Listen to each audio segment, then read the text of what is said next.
Who would have thought that college protests could be this riveting? It's like a thrilling episode of Law and Order Students' Rights Unit. So grab your popcorn and settle in, folks. This is one for the books. Let's set the scene. Over 100 students at NYU and Columbia, two of the most prestigious universities in the country, were put in handcuffs and hauled off by the NYPD. You'd think they were running an underground squirrel smuggling ring the way the police swooped in, but no, they were participating in pro-Palestinian protests. Now you can imagine this caused a bit of a stir on campus. It was like dropping a Mentos into a bottle of Diet Coke. It wasn't just the students who were riled up. Even the faculty formed a human chain in a bid to protect their charges.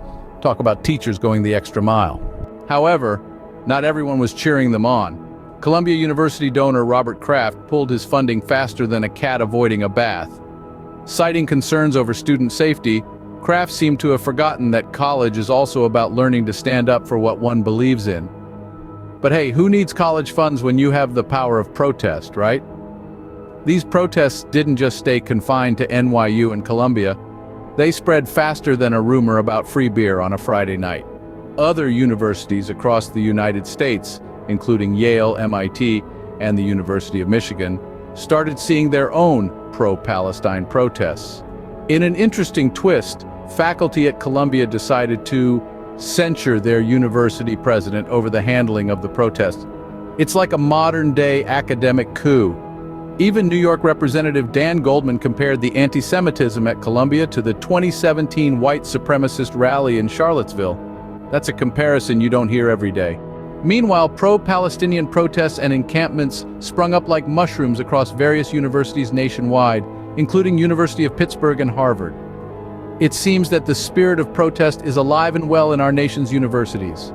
In a related story, 3 Jewish American tech executives took a firm stance against hiring individuals who support Hamas.